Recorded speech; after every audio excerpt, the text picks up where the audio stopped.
नमस्कार दोस्तों, welcome to 10x trader. मैं हूं राजेश कुमार और इस चैनल पे मैं बात करता हूं कुछ ऐसे स्टॉक्स के बारे में जिनका टेक्निकल चार्ट्स हमें बहुत अच्छे इंडिकेशन दे रहे होते हैं, जो हमको शॉर्ट टर्म में और लॉन्ग टर्म में काफ़ी अच्छा खासा रिटर्न भी दे सकते हैं। तो चलिए हम देख लेते हैं कि आज कौन सा स्टॉक्स डिस्कस करने वाला हूँ। लेकिन उससे पहले आपसे एक छोटा सा रिक्वेस्ट है कि इस चैनल को सब्सक्राइब कर दीजिएगा, क्योंकि उससे मुझे बहुत ज़्यादा मोटिवेशन मिलता है और मैं ऐसे वीडियोज़ कंटिन्यूसली बनाते रह पाता हूँ। हम लोग ऑलमोस्ट 1100 सब्सक्राइबर होने वाले हैं। सिर्फ एक सब्सक्राइब मुझे चाहिए 1100 होने के लिए। आई होप आपको ये वीडियो अच्छा लगेगा और आप इसको सब्सक्राइब कर देंगे, जिससे मेरा भी कुछ टारगेट पूरा हो सके और आप लोग को भी अच्छा खासा फायदा हो सके। तो चलिए शुरू करते हैं वीडियो को। तो जो सबसे पहला स्टॉक मैं डिस्कस करने वाला हूँ वो है एडीए फूड्स के बारे में, और उसके ऊपर मैंने ऑलरेडी वीडियो बना कर रखा है बहुत पहले से। लेकिन आज हम देखते हैं कि फिलहाल ये चार्ट हमें क्या करते हुए नजर आ रहा है। आप देख सकते हैं स्टॉक ने हमको यहाँ से एक बहुत ही अच्छा खासा रिटर्न दिया। आप देख सकते हैं 51 रुपीज़ से सीधा वो 200 रुपीज़ तक गया, यानी कि आपको एक साल के अंदर में स्टॉक 4 गुना होते हुए नजर आया।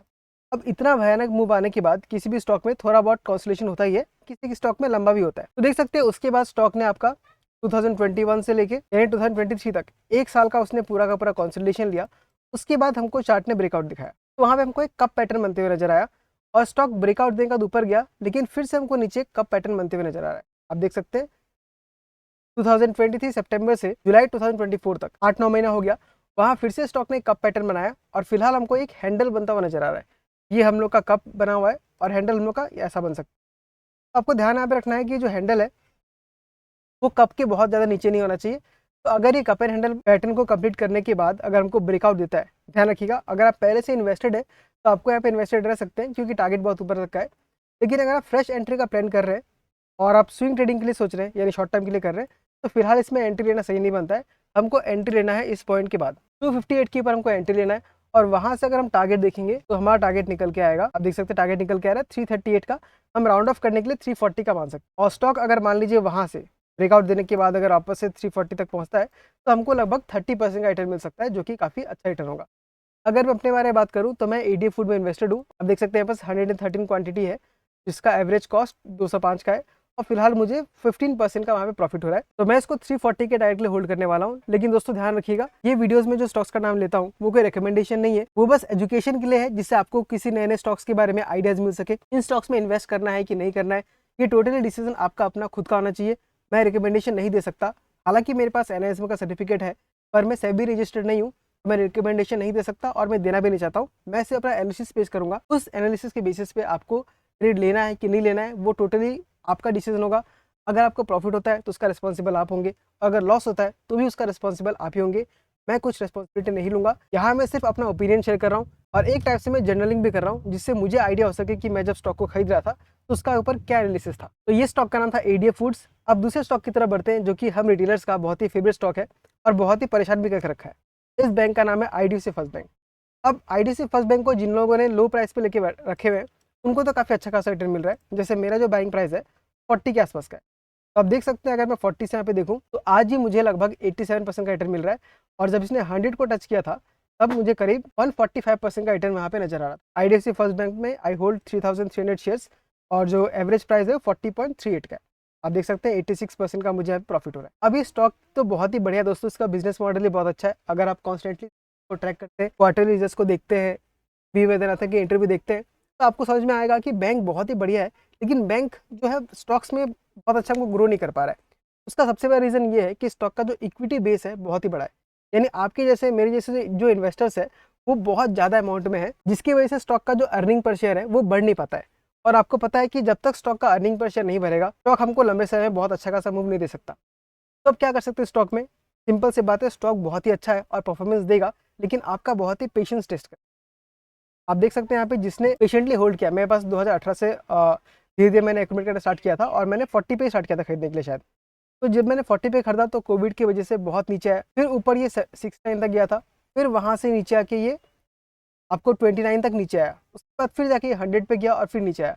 तो स्टॉक अभी भी जो कंपनी है आईडीएफसी फर्स्ट बैंक जो कंपनी है, वो कंपनी फ्यूचर के लिए रेडी हो रही है, तो थोड़ा बहुत टाइम तो लगेगा ही। आपका पेशेंस चेक करेगा ऑफकोर्स, लेकिन अगर आप पेशेंटली होल्ड करते हैं तो आपको बहुत ही अच्छा खासा रिटर्न दे सकते हैं।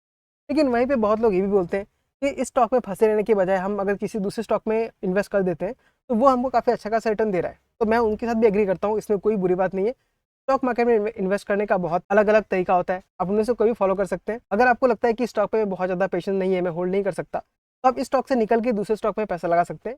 लेकिन इस स्टॉक में अगर पैसा कमाना है तो आपको बहुत अच्छा खासा होल्ड। अब यहाँ पे मैं इसके चार्ट के बारे में डिस्कस कर लेता हूँ कि हमको इस चार्ट में क्या नजर आ रहा है। तो यहाँ पे भी हमको एक बहुत ही बढ़िया राउंडिंग बॉटम बनता हुआ नजर आ रहा है, आप देख सकते हैं। अगर मैं क्लियरली यहाँ बना के देखूँ तो 2016 से लेकर 2023 तक ये राउंडिंग बॉटम बना है।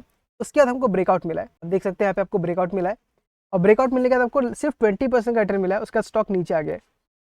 तो अब यहाँ पे हम देख सकते हैं कि दोस्तों 75 के आसपास में स्टॉक बार बार सपोर्ट ले रहा है, और जब भी 75 के आसपास में आ रहा है तो स्टॉक में अच्छा खासा बाइंग आ रहा है। आप यहाँ पे देख सकते हैं, इस जगह में आप देख सकते हैं अच्छा खासा कैंडल से बाइंग आया। यहाँ भी देख सकते हैं आपको एक हैमर कैंडल बनता हुआ नजर आएगा। यहाँ भी देख सकते हैं काफी अच्छा खासा बाइंग आया। और यहाँ भी देख सकते हैं कि 72 को टच करने के साथ साथ यहाँ पे स्टॉक ने काफी अच्छा खासा हमको मूवमेंट दिखाया है। स्टॉक में बहुत ही हैवी बाइंग आया है। आप यहाँ पे देख सकते हैं 3 दिन के अंदर में आपको लगभग 3% का मूवमेंट मिल गया। तो यहाँ पे एक बात तो समझ में आ रहा है कि नीचे के प्राइसेस में 74 के पास जब भी स्टॉक आता है तो वहाँ पे कोई ना कोई धीरे धीरे एक्यूमुलेट कर रहा है। और फंडामेंटली स्टॉक के बारे में अगर देखेंगे तो स्टॉक काफी अच्छा है, इसके बिजनेस में कोई प्रॉब्लम नहीं है, एनपीएस को बहुत अच्छे से मेंटेन कर रही है, और जो एसेट क्वालिटी है वो भी इसका काफी स्टेबल है। अब इसका टारगेट अगर मैं देखना चाहूँ, यहाँ से टारगेट हम लोग का निकल के आता है 150 का, और यहाँ से स्टॉक अगर 150 को टच कर देता है तो हमको ऑलमोस्ट पैसे को डबल होते हुए नजर आएगा, 99% का रिटर्न मिल रहा है। तो मैं अगर पर्सनली अपने बारे में बात करूँ तो मैं स्टॉक को होल्ड कर रहा हूँ, भले ही थोड़ा लंबा समय तक होल्ड करना पड़े, बट मुझे स्टॉक पसंद है क्योंकि इसका बिजनेस मॉडल काफ़ी अच्छा काम कर रहा है। लेकिन मैं आपको रिकमेंड नहीं कर सकता आपको इसमें स्टॉक में रहना है कि निकल जाना है, ये डिसीजन टोटली आपका होना चाहिए। और कंपनी की मैनेजमेंट बोल रही है कि इनको 6 महीने और लगने वाले हैं, 2 क्वार्टर और लगने वाला है, जिसमें बैंक पूरी तरीके से ग्रो करने के लिए रेडी हो जाएगी। चलिए दोस्तों, इसके बाद हम बढ़ते हैं हैंग सेंग 20 की तरफ। अब ये आपका एक ETF है, स्टॉक नहीं है, और ये आपका चाइनीज जो मार्केट है उसके इंडेक्स को ट्रैक करता है। तो इसे मैं क्यों देख रहा हूँ, आप देख सकते हैं यहाँ पे 382 का हाई लगाने के बाद स्टॉक बहुत बुरी तरीके से नीचे आ गया था, लगभग 44% करेक्ट हो गया था। तो एक इंडेक्स का 44% करेक्ट होना बहुत बड़ी बात होती है। लेकिन यहाँ पे आप देखिए, करेक्शन होने के बाद स्टॉक ने यहाँ पे हाई लगाया हमको 323 का, फिर स्टॉक ने लो लगाया 225 का, हाई लगाया 327 का, फिर स्टॉक हमको अभी नीचे आते हुए दिख रहा है। तो अगर आप यहाँ पे देखेंगे तो आपको आराम से डबल बॉटम फॉर्म होता हुआ नजर आ रहा है, हमको डबल बॉटम फॉर्म होते हुए नजर आ रहा है। और साथ ही साथ आप देख सकते हैं कि इस जगह पे वॉल्यूम कितना हाई है, यानी इतना ज़्यादा स्टॉक गिरने के बाद अब यहाँ पे लो का इंटरेस्ट बढ़ रहा है, और ये कंफर्म करता है इतना हाई वॉल्यूम कि स्टॉक का बॉटम बन चुका है और स्टॉक अब अपनी अप ट्रेंड की तरफ मूव कर चुका है। तो यहाँ पे देख सकते हैं फिर अभी भी इसका 325 का जो है एक रेजिस्टेंस बना हुआ है, वहीं पे आके स्टॉक ने रिवर्सल दिया है। लेकिन ETF में ट्रेड करने का हमारे पास एक बहुत ही बढ़िया स्ट्रेटेजी है, जिसमें हम RSI को फॉलो करते हैं, और यहाँ पर हम ट्रेडिशनल RSI को फॉलो करते हैं। यानी कि स्टॉक जब भी ओवरसोल्ड रीजन में जाएगा तब हम धीरे धीरे बाय करना स्टार्ट करेंगे, वॉट रीजन में जाने के बाद हम वहाँ पे सेल कर देते हैं। तो यहाँ पे हमने ऑलरेडी एक ऐसा ट्रेड ले चुके हैं, यहाँ पे हम 240 से हमने 327 को राइड किया, यानी हमने 35% का प्रॉफिट किया था, उसके बाद वहाँ पे सेल कर दिया था, क्योंकि यहाँ पे आपका RSI 82 तक पहुँच गया था। अब वापस से हमको एक यहाँ पे इंडिकेशन मिल रहा है कि हम धीरे धीरे बाय कर सकते हैं, क्योंकि RSI आप देख सकते हैं 30 पे आ चुका है, और स्टॉक अपने रिसेंट हाई से लगभग 14-15% करेक्ट हो चुका है। तो यहाँ पे अगर हम बाय करते हैं या एक्यूमुलेशन करना स्टार्ट करते हैं तो फिर से हमको 14-15% का प्रॉफिट हो सकता है। तो इस स्टॉक के ऊपर भी नजर बना के रखिएगा। ये एक ETF है, और ETF में सबसे बड़ा फायदा ये होता है कि इसमें आपका पैसा डूबेगा नहीं। थोड़े कुछ दिनों के लिए आपका पैसा डाउन हो सकता है, लेकिन इससे पैसा डूब जाएगा ऐसा बिल्कुल भी चांसेस नहीं, बहुत ही रेयरली होता है। और एज ए डिस्क्लेमर, मैं फिलहाल इसमें इन्वेस्टेड नहीं हूँ, लेकिन अगर स्टॉक मुझे थोड़ा और नीचे मिलता है तो मैं इसमें बाय करना चाहूँगा। चलिए दोस्तों, बढ़ते हैं दूसरे स्टॉक की तरफ, जिसका नाम है फार्माबीज। अब ये भी आपका एक ETF ही है। अब ये ETF मैं क्यों आपसे शेयर कर रहा हूँ, क्योंकि ये जो ETF है ये आपका फार्मा सेक्टर को ट्रैक करता है, और आप देख सकते हैं कि पिछले 1 साल में फार्मा सेक्टर ने को काफ़ी अच्छा खासा रिटर्न दिया है, 86% का दिया है, इंडेक्स ने 86% का दिया है, और अभी भी ये अप ट्रेंड में है। तो यहाँ पे जब भी हमको ये नीचे की तरफ मिलता है, आप देख सकते हैं इसका जो स्विंग है, स्विंग लो में जब भी हमको मिलेगा हम वहाँ बाय कर सकते हैं। तो आप देख सकते हैं कि 50 डेज का जो मूविंग एवरेज है इसके लिए एक बहुत ही इंपॉर्टेंट सपोर्ट है। जब इसमें यहाँ पे आ रहा है तो ये हमको आपस से अपमूव दिखाई रहा है, या यूँ कह सकते हैं कि ये जगह जो है एक अच्छा खासा एक्यूमुलेशन का जोन है। तो नेक्स्ट टाइम जब भी 50 डेज के पास आता है, इसके ऊपर नजर बना के रखिए, और हो सके तो आप अपना डिसीजन बना के यहाँ पे आप पोजीशन एक ले सकते हैं। और क्योंकि एक ETF है तो इसमें भी पैसा डूबने के चांसेस बिल्कुल ही जीरो है। आपका पैसा कुछ समय तक फंसा रह सकता है, लेकिन पैसा आपका डूबेगा नहीं, बिल्कुल जीरो हो जाएगा, ऐसा चांसेस बिल्कुल भी नहीं है। चलिए नेक्स्ट स्टॉक देख लेते हैं टाटा मोटर्स के बारे में। तो इसके बारे में मैंने लास्ट टाइम भी वीडियो बनाया था कि हमें एक अच्छा खासा ब्रेकआउट मिला है, और आप देख सकते हैं कि ब्रेकआउट मिलने के बाद स्टॉक हमको काफी अच्छा खासा परफॉर्मेंस दे रहा है। हमारा पोजीशन यहाँ बना हुआ था, और यहाँ से अभी हमको 8% का रिटर्न मिल रहा है, जो कि बहुत ही अच्छा रिटर्न है सिर्फ 6 दिन के अंदर। तो इस स्टॉक में अगर आप इन्वेस्टेड है तो आराम से आप अपने प्रॉफिट को ट्रेल कीजिए, और वापस से स्टॉक अगर इसके नीचे आता है तो अगर आपने स्टॉक को लेकर रखा हुआ है तो प्रॉफिट को ट्रेल कीजिए, और स्टॉक वापस नीचे आके इस जगह पे अगर सपोर्ट ले लेता है तो ये आपका जो अप ट्रेंड है, जो ब्रेकआउट है, उसको और भी स्ट्रॉन्ग बना देगा, क्योंकि रिट्रेसमेंट के बाद ये कंफर्मेशन हो जाता है कि जिसको भी निकलना था वो निकल गए। अब जो भी लोग एंट्री कर रहे हैं वो लॉन्ग टर्म के लिए आने वाले हैं, और वहां से हमको रिटर्न काफी अच्छा खासा मिल जाता है। तो टाटा मोटर्स के ऊपर भी नजर बना के रखिए, स्टॉक बहुत ज़्यादा बुलिश नजर आ रहा है और शॉर्ट टर्म में हमें और भी अच्छा खासा रिटर्न दे सकता है। चलिए बात कर लेते हैं अब एमटीएनएल के बाद। एमटीएनएल ने हमको शॉर्ट टर्म के अंदर बहुत ही भयंकर रिटर्न दिया है।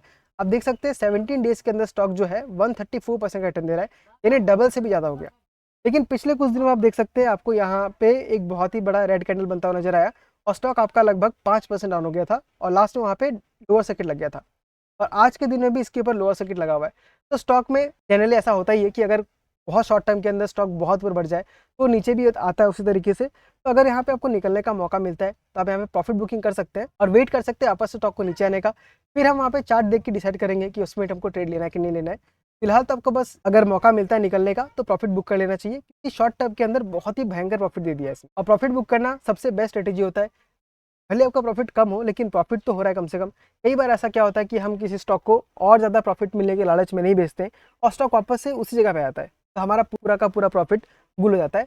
ऐसा हमें नहीं करना, हमें प्रॉफिट बुक करना सीखना पड़ेगा। नेक्स्ट स्टॉक हम देख लेते हैं एवरेडी के बारे में। तो इसके ऊपर भी मैं बहुत पहले से वीडियो बना रहा हूँ और इस स्टॉक ने भी हमको ऐसा इंडिकेशन दे दिया है कि हमको ब्रेकआउट देने वाला है।